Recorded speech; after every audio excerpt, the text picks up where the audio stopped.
Morris. Well, Governor DeSantis and one of his political opponents are now sparring over how to handle the COVID-19 surge. As Florida leads the nation in new cases, DeSantis is lauding his administration's pandemic response. Agriculture Commissioner Nikki Fried, meantime, blasted the governor for not acting urgently to slow the latest wave of COVID-19. Let's bring in Fox 13's Aaron Mesmer live in Tampa to tell us what they both said. Aaron. Mark, it's clear, and it's not surprising, that these two political opponents disagree on how the battle against COVID-19 is going here in Florida, and that was really on display during the two's most recent news conferences.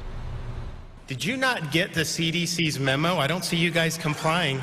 Governor DeSantis, speaking at a national conservative legislative conference in Utah, took a shot at the CDC's new mask guidance that urges everyone, vaccinated or not, to wear masks indoors.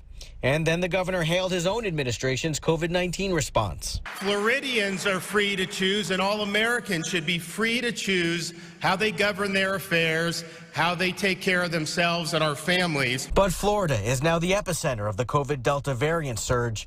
The state reported more than 17,000 cases to the CDC Wednesday. That tops Tuesday's numbers, which were the highest since January 15th. I stood here yesterday making a promise to the public to provide a regular COVID updates. Agriculture Commissioner Nikki Fried, a Democrat running for governor, is now holding regular COVID-19 updates. The Florida Department of Health, under DeSantis' guidance, is only releasing weekly numbers. Fried believes the public should see the stats daily. They don't want to recognize our current trajectory of our spikes and where the numbers are going. If there was ever a concern not of that, then there should be no reason why they shouldn't be doing daily reporting. And she says her office may need to pass along information from the Biden administration and from federal health officials. We are in constant communication with the CDC, as well as the White House's task force on COVID, to make sure that we're getting the most up-to-date information. The governor, however, calls this a seasonal spike. COVID cases peaked around this same time last year.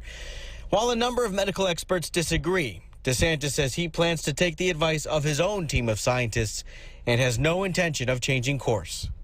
And I think it's very important that we say unequivocally no to lockdowns, no to school closures, no to restrictions, and no mandates. While the situation at some local hospitals is getting worse, Baycare Health System hospitals in both Hillsborough and Polk counties are pausing some elective procedures. So if you have to get one of those procedures, make sure that you check first before you go. And that includes St. Joseph's Hospital in Hillsborough and in Polk counties, Mark. Okay, Aaron Mesmer live in Tampa for us, Aaron. Thanks.